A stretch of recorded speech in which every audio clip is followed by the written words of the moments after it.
The Secrets of Learning English. Sofia's Inspiring Journey. Part 1. The Dream. Sofia was a quiet girl who grew up in a small, colorful town tucked between rolling green hills. Her world was simple but beautiful. She loved the sound of birds singing in the morning, the smell of fresh bread from the bakery down the road, and the warm hugs of her close-knit family. She spent most of her free time reading books, big ones, small ones, old ones, new ones.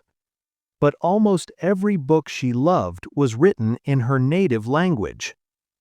Deep inside, Sofia carried a big dream.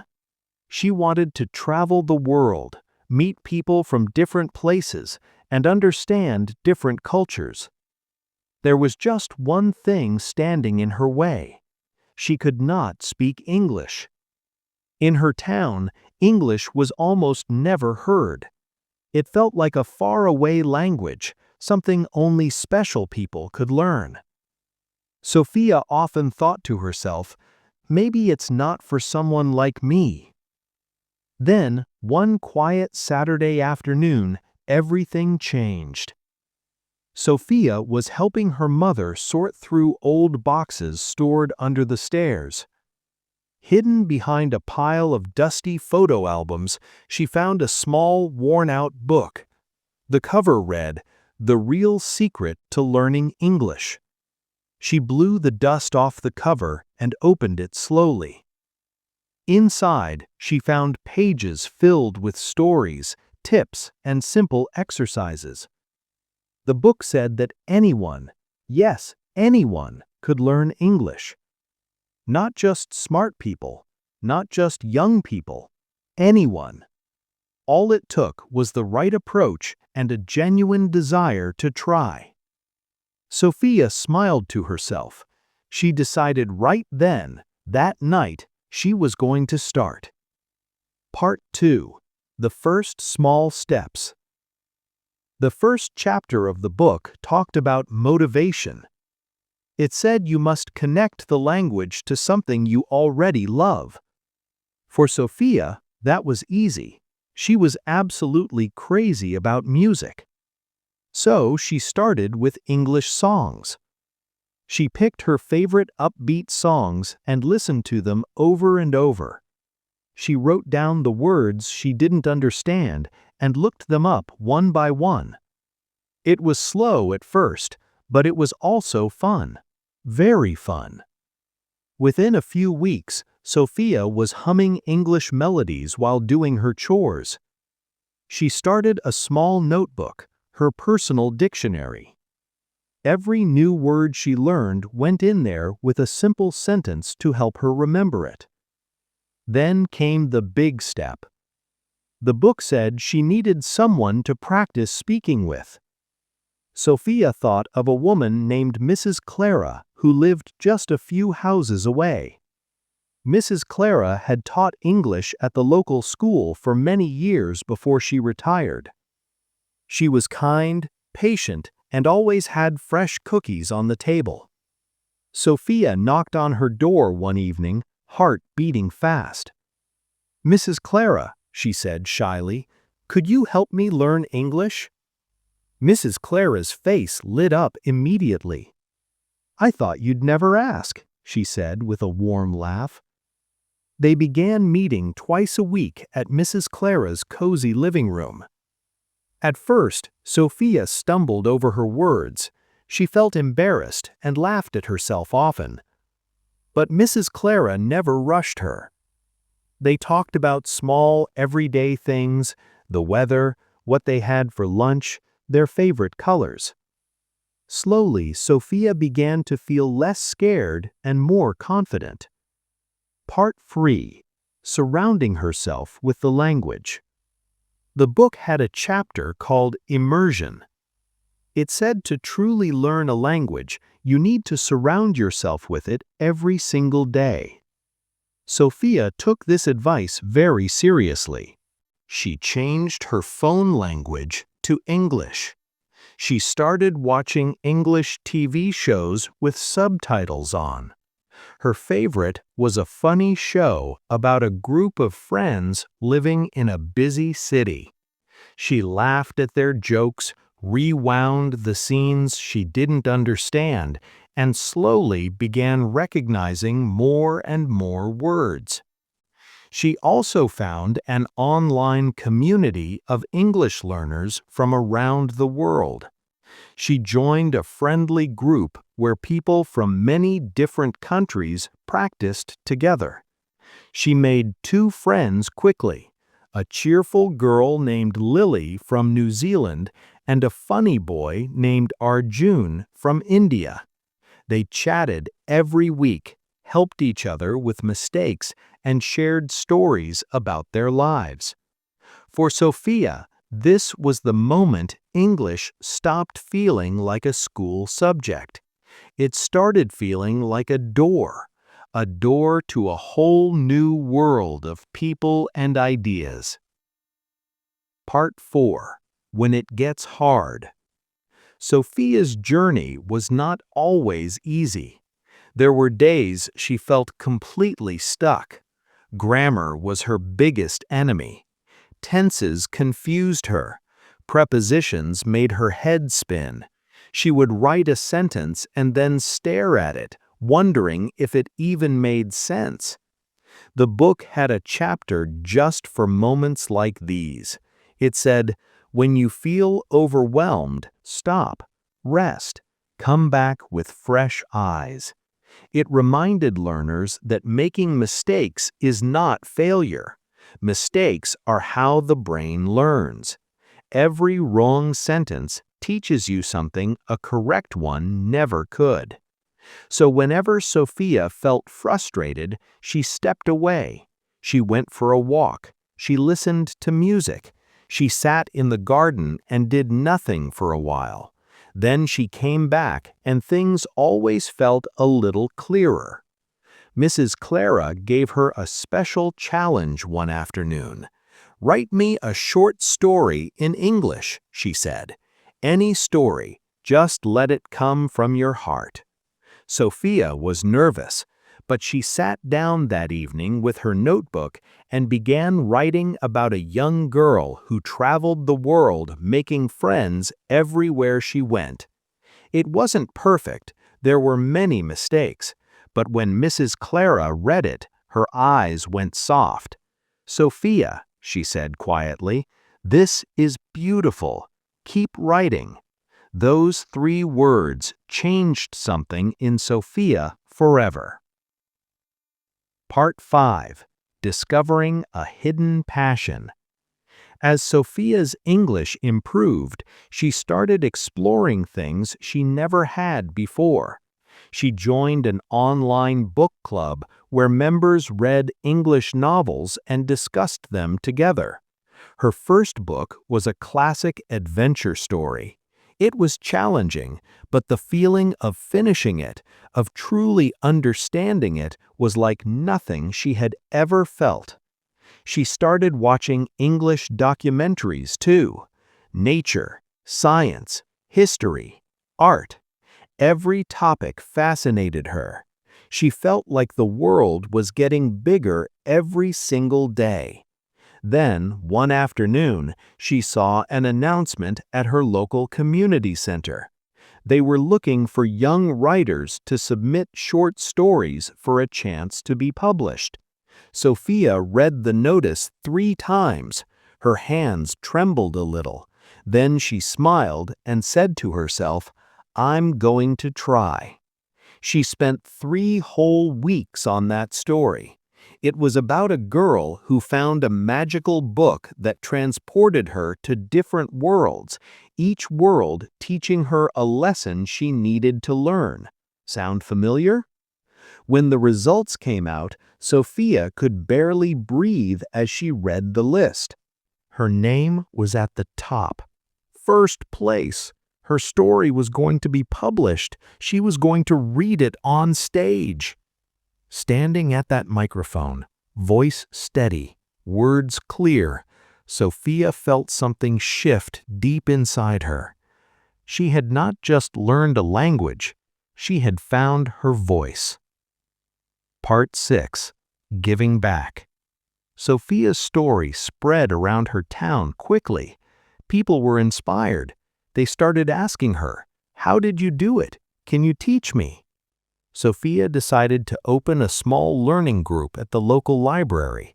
She shared everything she had learned: the songs, the notebooks, the online communities, the mindset. Young children came, teenagers came, older adults came. Even a grandfather in his 70s came, holding a notebook and a big, hopeful smile. Week by week, the group grew into something wonderful. A real community of learners, helping one another, laughing together, growing together.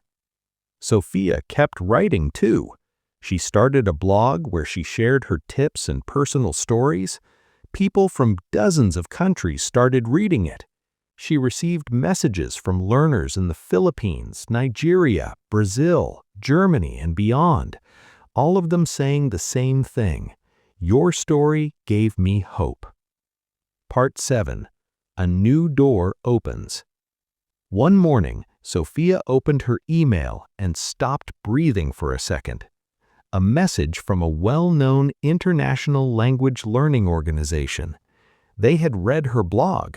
They were impressed. They wanted her to join their team as a content creator, someone who would inspire learners across the world. Sofia accepted without hesitation. Her new role took her to places she had once only dreamed of. She gave workshops in different countries. She wrote articles. She made video content. She met teachers, learners, parents, and dreamers from every corner of the world. But no matter where she went, the message was always the same: you are not too old. You are not too slow. You are not too far behind. You just need to start. Part 8. Coming Home. After years of traveling, Sofia felt a gentle pull. It was time to go home. She wanted to give something back to the town that had first believed in her, the town where Mrs. Clara had offered her cookies and patience, where that little dusty book had started it all. She opened a small English learning center right in the heart of her town. It was a bright, welcoming place. There were colorful word charts on the walls, cozy reading corners, and a coffee machine that was always on. People of every age walked through those doors.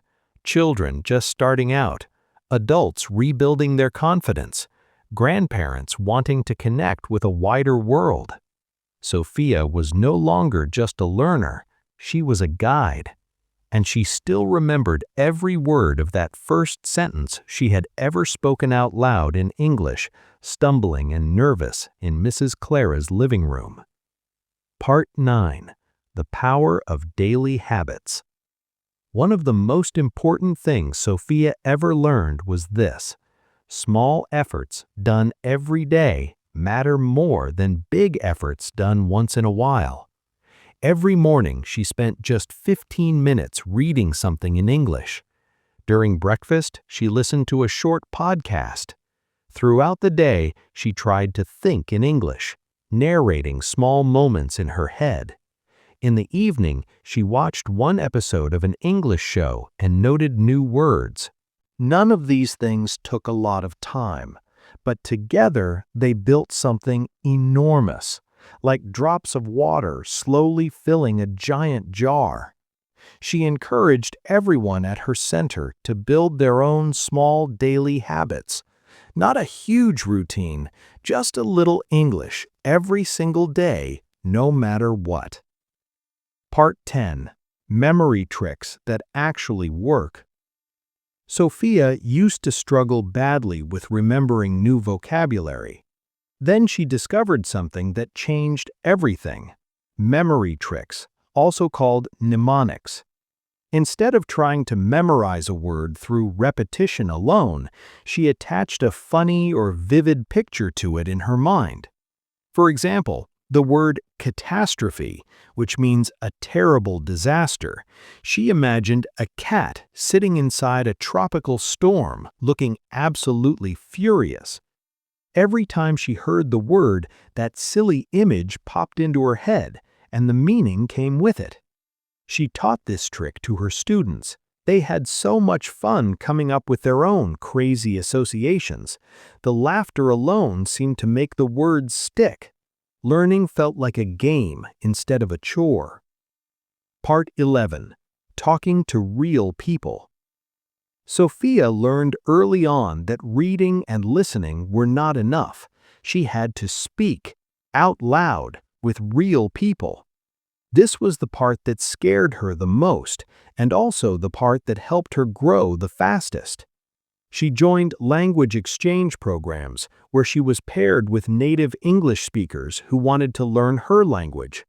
They helped each other. She practiced English, they practiced her language, and they became genuine friends in the process. She also had video calls with people from different countries, which exposed her to different accents and ways of speaking.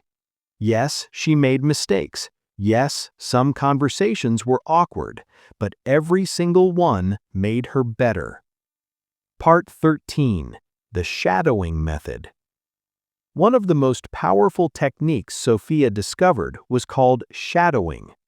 It works like this. You listen to a native speaker talking, and you repeat what they say at the exact same time, copying their voice, their rhythm, and their tone as closely as you can.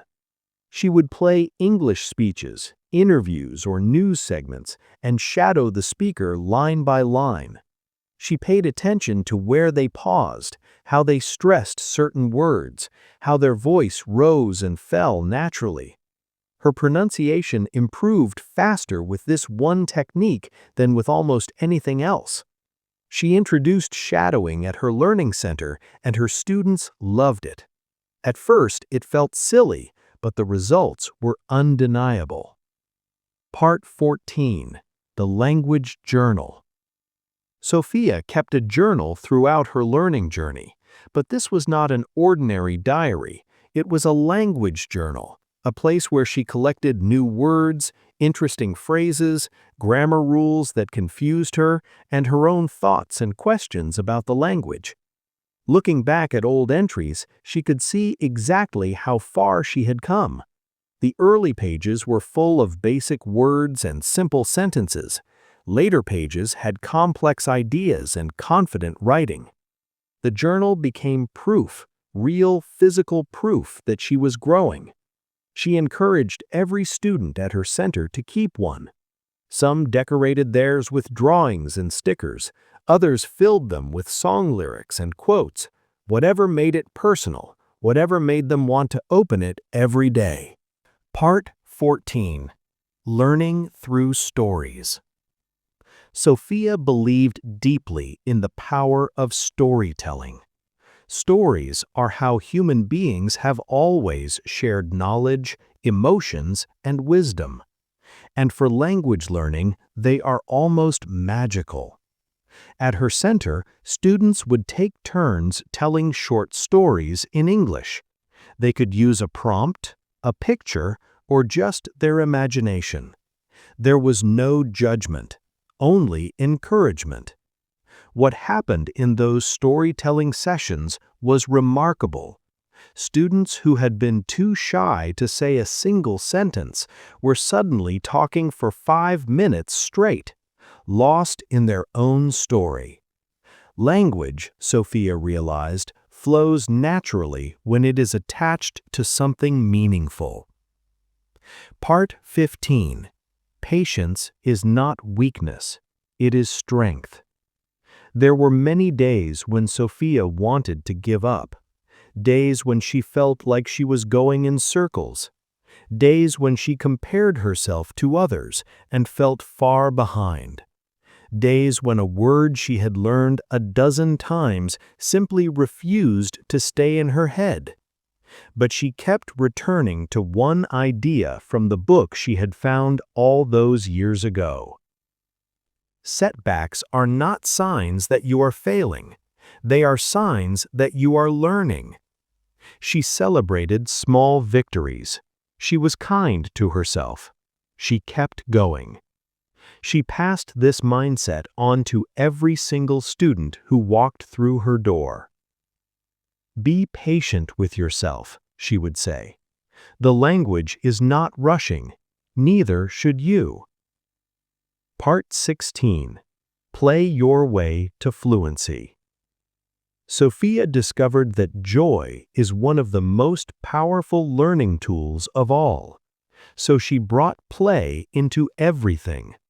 Word games, crossword puzzles, English language trivia nights, Scrabble tournaments, charades, even silly role-playing exercises where students had to pretend to be shopkeepers, tourists, and doctors, all speaking only English.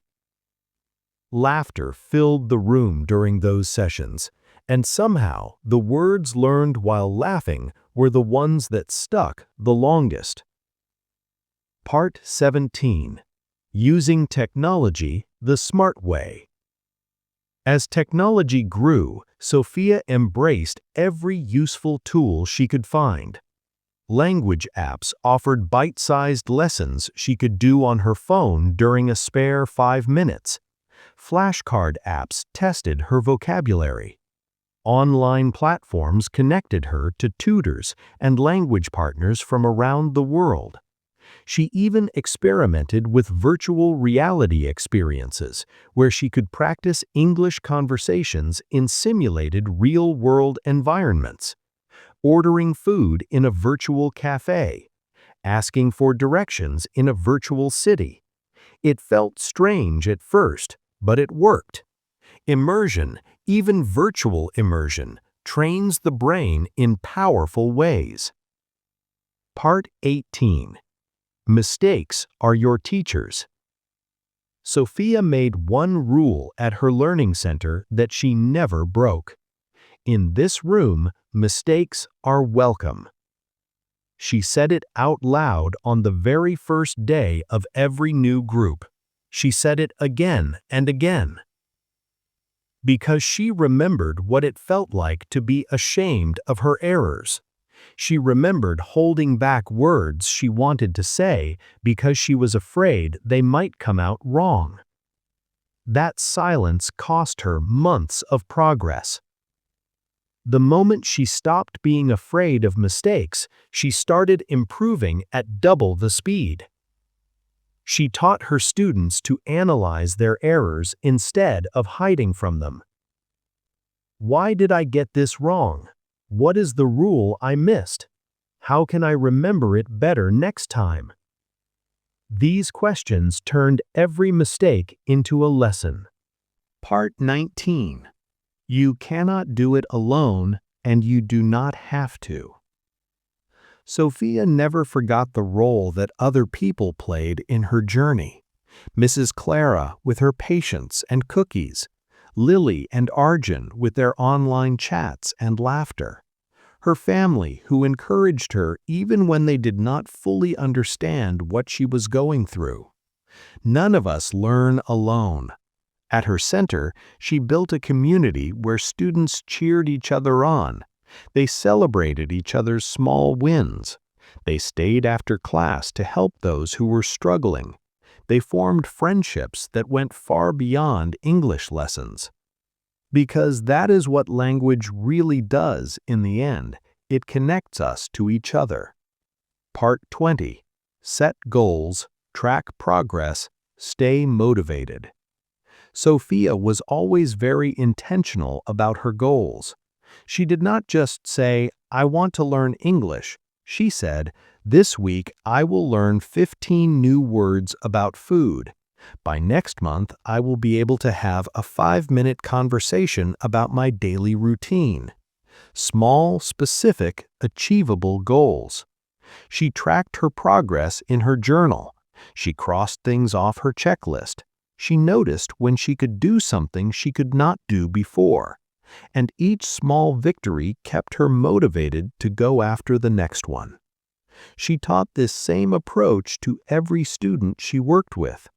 because a dream without a plan is just a wish, but a dream with small daily steps, that becomes a life. Simple and useful tips for learning English. 1. Daily practice. Spend at least 10 to 15 minutes every day on English. It can be reading, listening, speaking, or writing. Every day, even just a little. 2. Use flashcards. Write a new word on one side and its meaning on the other. Review them often. Your brain loves repetition. 3. Watch English shows. English TV shows and movies with subtitles let you hear how real people speak. Pause, rewind, and repeat the scenes you enjoy. 4. Read out loud. Reading English text aloud helps your mouth get used to the sounds. It builds fluency and confidence at the same time. 5. Keep a vocabulary notebook. Write down every new word or phrase you come across. Review your notes regularly so the words stay fresh in your mind.